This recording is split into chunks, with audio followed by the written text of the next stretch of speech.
The Jimmy Butler trade is back on. Golden State's doing this song and dance again? I guess so, and that's what we're going to talk about on today's edition of Warriors Today by Chat Sports. Jimmy, back to the Bay. We're doing this song and dance again. Before I could show you anything of reason as to why this is resurfacing here, my bosses here at Chat Sports gave me a bit of a challenge. They challenged me. They said, Smitty, you haven't been getting many subs in your last couple of videos. What's happening? Are you washed? Well, I said, no, I'm not washed. The real ones can help me out. Dub Nation can help me here. They challenged me to get 20 subs on this video. So if you're a diehard Golden State Warriors fan, you love daily Golden State Warriors content, you're going to love what we got going on here at Warriors Today by Chat Sports. So go down below and hit that red sub button. Make sure you turn your notifications on too. All right, here is the big piece of info that we got today from Matt Moore of the Action Network, where he says on a Golden State Miami Heat trade, one framework, two sources described as Golden State's quote-unquote hope involved Andrew Wiggins going out in the deal, either directly to Toronto or rerouted to Toronto from Miami for Bruce Brown. If Wiggins does not sound like the significant piece, quote-unquote, Stein reported to you, well, he's not. But what it is a contract that can package with other things. Oh, shit. Here we go again. That was my immediate reaction to this because I thought we were done with the Jimmy Butler song and dance. I thought he was looking like he was going to be a Phoenix Sun or a Milwaukee Buck, and I hear those two teams are still in the conversations about Butler trades. However, I really didn't think Golden State was involved too much. And does a Butler trade make sense right now? Like, I don't know. Golden State's 500. They're 23-23. They don't seem to be their most healthy version of themselves right now. Kuminga's still out for a few more weeks. I'd assume Draymond's still day-to-day. I mean, who knows when he comes back, and Steph's in and out of the lineup as well, giving him rest days and whatnot. And do we really need to add another 35-year-old to this Warriors circus? What's going on right now? I don't know, and it would be really difficult to get there. Nearly $49 million for Jimmy Butler to make a trade happen. Obviously, Andrew Wiggins would have to be in the deal, and if Andrew Wiggins isn't the significant piece, could that be Jonathan Kuminga? I mean, that's the only piece that I could think of that's more significant going out from Golden State than Andrew Wiggins could be.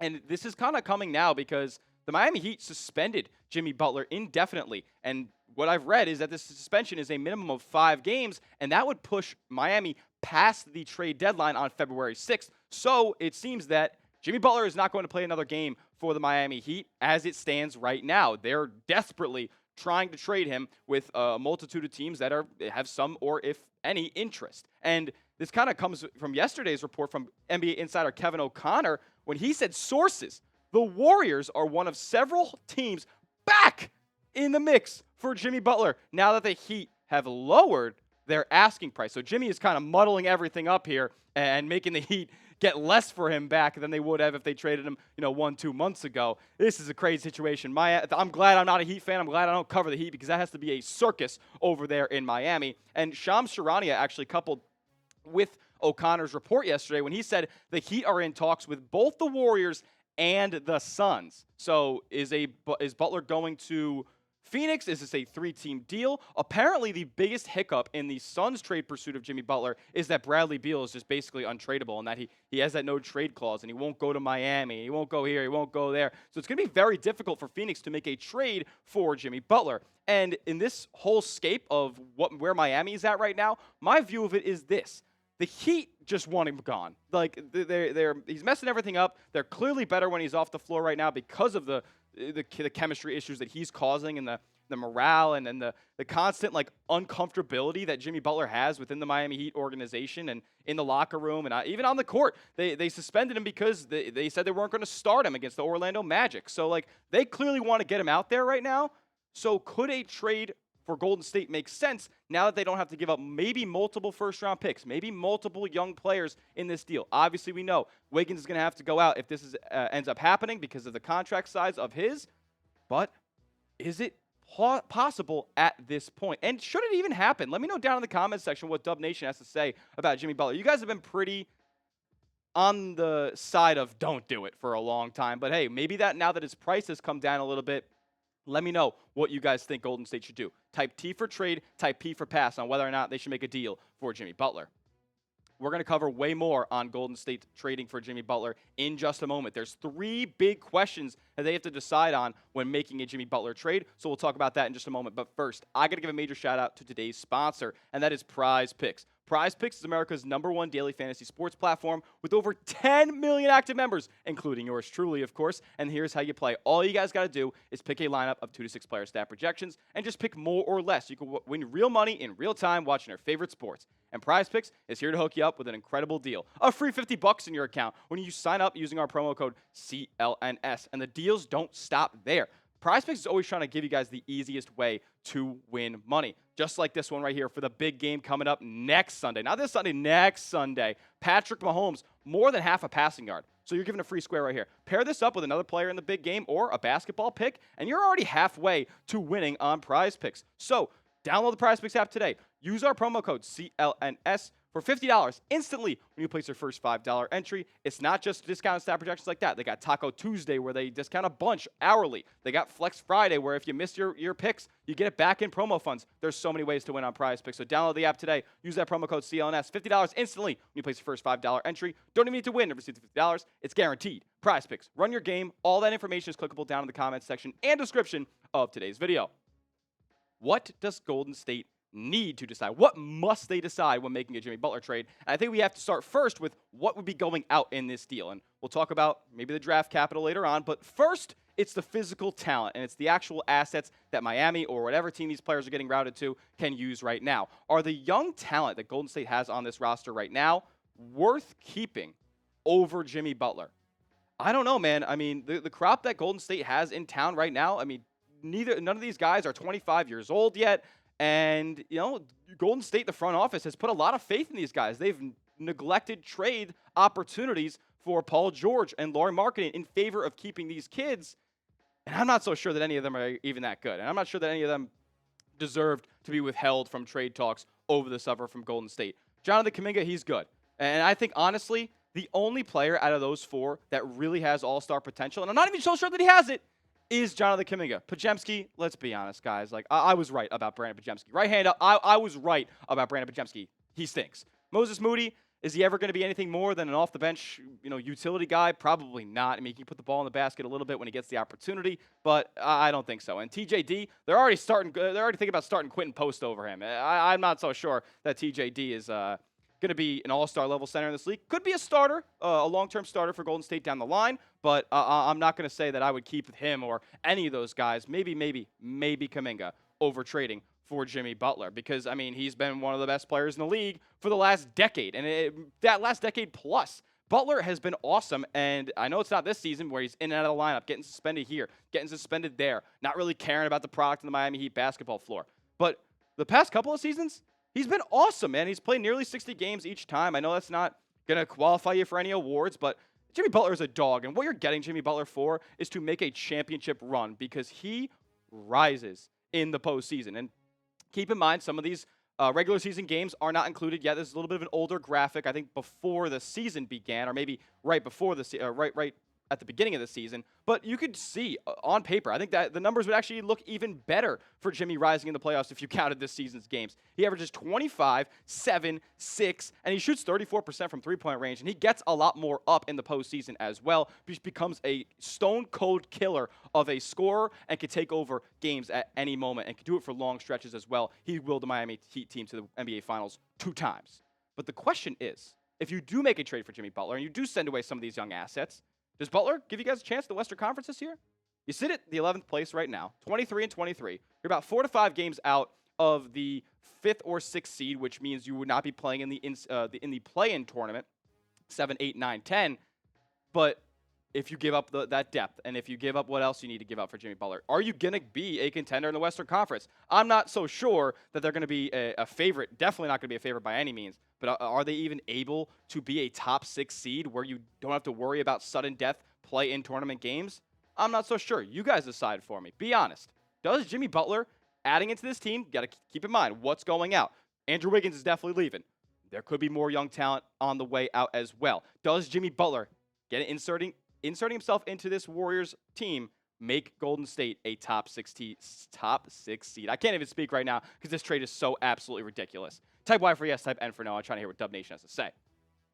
Now, more on what needs to be going out from Golden State. How many if any, first-round picks would you send away to Miami or anybody else that is in a multi-team trade for Jimmy Butler? Because I think it's going to have to be a multi-team trade. Remember, Kevin O'Connor said that the Warriors are one of several teams back in the mix for Jimmy Butler, and the Heat have lowered their price. So could that mean that a first-round pick that Golden State would have previously had to include won't have to be there anymore? If you look at what Golden State has in their arsenal of draft picks right now, they have all their picks basically until 2030 when they have a 1 through 20 protection against the Wizards, so they would get it if it fell from anywhere from 21 through 30. And they have 3 tradable first-round picks right now. Like, say they gave away 25, 27, and 29. That is possible. You could also throw in some swaps there as well. I would not like to give away any more than 1 first-round pick unprotected in this deal. And if I had the preference, I would probably say give them the 2025 first-round pick. I could offer up a swap down the line, but I'm not giving away any more unprotected first, especially when you consider the age of Steph right now, who's 36, Draymond, who's like 33, and Jimmy Butler, who's 35. These guys are going to be on their way out sooner rather than later, and those picks could be incredibly valuable. Those could be looking like the Brooklyn Nets picks that they gave to the Boston Celtics when they traded for Kevin Garnett and Paul Pierce. So, in my opinion, I would just give away that 2025 first and the players that you have to give away. You're going to have to give away enough salary in this deal to accumulate $48.8 million because that's what would be incoming to Golden State. They have to get rid of a lot and a lot of depth, but maybe consolidating this rotation would be a little bit more of a positive than a potential negative. And the last thing that Golden State needs to decide on when trading for Jimmy Butler is, are you going to re-sign him? Is he a long-term piece of this team? I think that you have to if you're going to make this deal. He's only got so many years left in his NBA career. He turns 36 years old in September. He's not getting any younger, and he's also had, a pretty substantial, I should say, injury history, man. Like, he missed the entire postseason last year, and it's not like they were going to make it out of the first round anyway. But even if they did against the Boston Celtics, he probably wouldn't have played in the second round. Probably wouldn't have played in the third round. Maybe he would have been there for the finals, but we all know Miami wouldn't have made it there. He hasn't played in 65 games in 8 years. That's a long time, man. And I know he played 60 last year, 64 the year before. I'm being a little bit nitpicky, but what about when Steph is resting? What about when Draymond is getting a rest? Is Jimmy going to get a rest of those games? Are you ever going to see Steph? How many games are you going to see Steph, Draymond, and Jimmy Butler out there on the floor for? That's a question that you really have to mull over. But the other question they have to mull over is, if Golden State is going to make a deal and they're going to get better and they want to really pursue a championship with Steph and Draymond, what big splash move are they making this summer?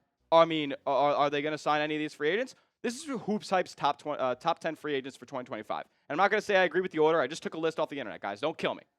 They have Kyrie Irving and LeBron. Both are staying in their destinations right now. I think Kyrie likes Dallas, and LeBron is obviously remaining in Los Angeles. Brandon Ingram. Golden State has clearly said before that they don't want to pursue Brandon Ingram. He's going to make a lot of money, and Golden State's probably not willing to pay that price. Julius Randle, not interested. He's probably going to be seeking big money from a bad team. I'm not saying Golden State's a great team, but he's probably going to go cash out for a team that has a lot of cap space. Butler, he's going to be here. What's his free agency, ask going to be? He was wanting a max 2-year extension. I don't think he's getting that anymore.